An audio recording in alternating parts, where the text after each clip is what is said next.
Hello students, आप सबका मेरे यूट्यूब चैनल मैथमेटिक कंसेप्ट में आप सबका स्वागत है। मैं आज आप लोगों के सामने सेट थ्योरी का कंसेप्ट क्लियर करने की कोशिश करूँगा। ज़्यादा बातें ना करते हुए मैं आपको बता दूं, अगर मेरी वीडियो आपको पसंद आए उसे लाइक करें और मेरे चैनल को सब्सक्राइब करना ना भूलें। तो आज का हमारा कंसेप्ट है सेट थ्योरी। जैसे आप सब लोगों ने बुक में पढ़ा होगा कि डेफिनेशन हमें बताई जाती है।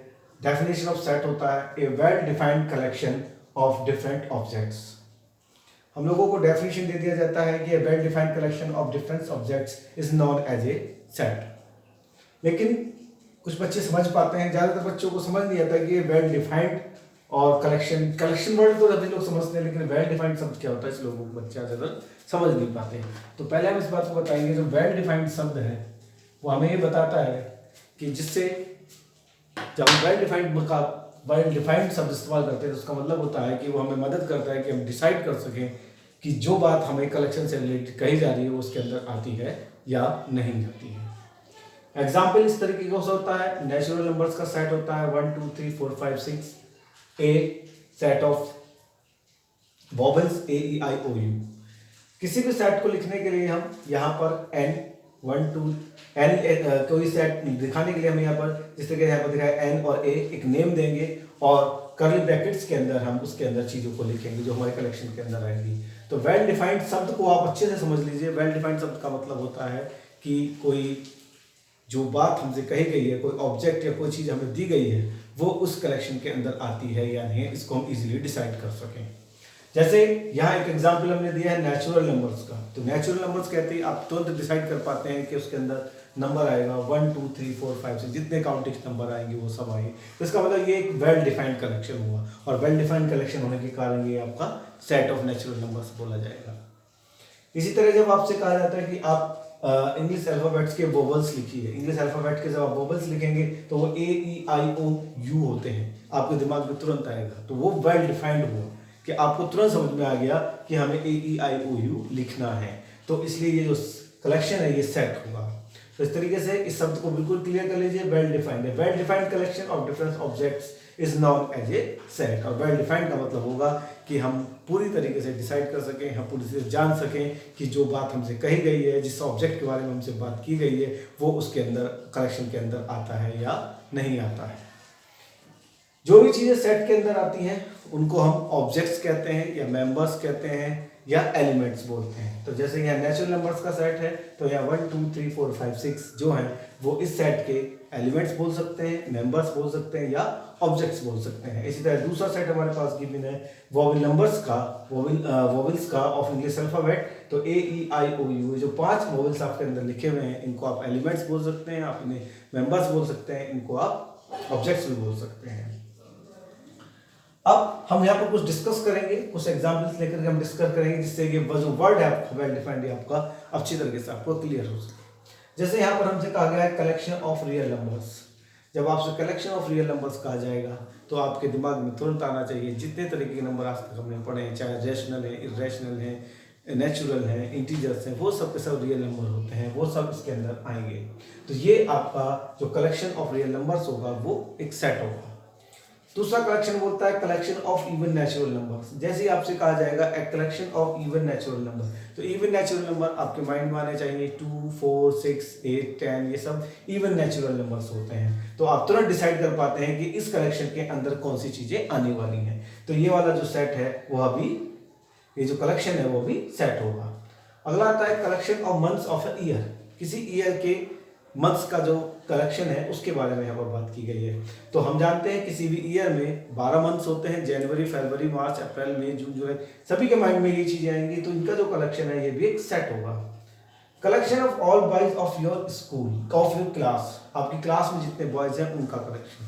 तो आप सब जानते हैं कि आपकी क्लास में कौन कौन बॉयज होते हैं, उनके नेम आप जानते हैं, तो आप तुरंत बता सकते हैं कौन कौन इस कलेक्शन के अंदर आने वाले हैं। तो this is the collection also is set. अब नीचे के दो कलेक्शन दिए, इन पर हम थोड़ा सा विचार करेंगे। पहला collection of most dangerous animal. यहाँ पर आपको कहा गया collection of most dangerous animal. अब ये डेंजरस एनिमल जो वर्ड है यहाँ पर वेल डिफाइंड नहीं है। क्यों नहीं है? क्योंकि जो डेंजरस एनिमल होता है वो man to man, person to person vary करता है। किसी के लिए कोई एनिमल ज़्यादा डेंजरस हो सकता है, किसी के लिए कोई दूसरा एनिमल ज़्यादा डेंजरस, किसी को किसी एनिमल से डर लगेगा। जैसे कोई मान लीजिए लॉयन से डरता है, कोई कुत्ते से भी डर जाता है। तो इस तरीके से ये जो पर्सन टू पर्सन वेरी करेगा। दूसरा आता है collection of best writer of India, India के बेस्ट राइटर्स का कलेक्शन। तो ये भी एक वेल डिफाइंड कलेक्शन नहीं है, क्योंकि जो बेस्ट राइटर है वो मैन टू पर्सन वेरी करेगा। किसी पर्सन को कोई राइटर पसंद आएगा, किसी को बेस्ट मानेगा, कोई दूसरे किसी राइटर को बेस्ट मानेगा। तो इस तरीके से नीचे के जो दो कलेक्शन देखते हैं, ये दो कलेक्शन वेल डिफाइंड नहीं है, इसलिए ये दोनों कलेक्शन सेट नहीं है। जबकि ऊपर के जो आपके चार कलेक्शन है, इनको हमने आपको समझाया, ये पूरी तरीके से वेल डिफाइंड है। हम तुरंत हमारे मस्तिष्क में बातें आ जाती हैं, हमें किसको मानना चाहिए और किसको सेट नहीं मानना चाहिए। ठीक है, तो यह हमारा हुआ वेल डिफाइंड को बिल्कुल क्लियर कर लीजिए, इसके हिसाब से डेफिनेशन आपको क्लियर हो जाएगी। अब दो बातें और इसमें हम आपको बताएंगे।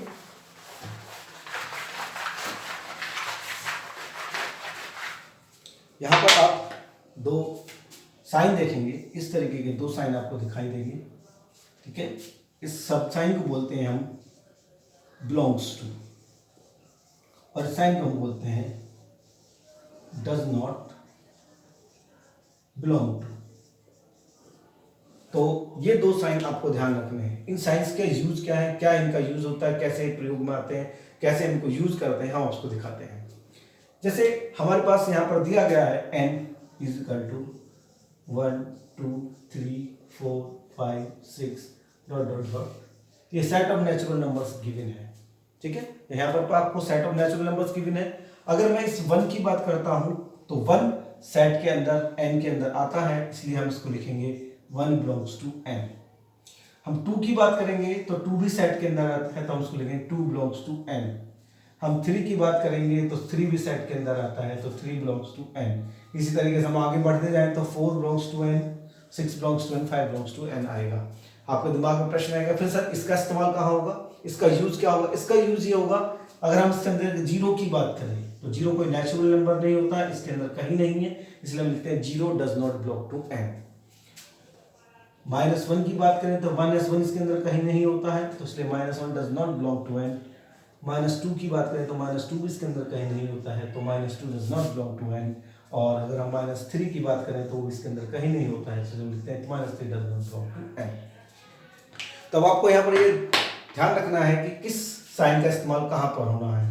अगर एलिमेंट या ऑब्जेक्ट या मेंबर सेट के अंदर आता है तो हम बिलोंग्स टू साइन का इस्तेमाल करते हैं, कि मतलब कि वो एलिमेंट इस सेट के अंदर है।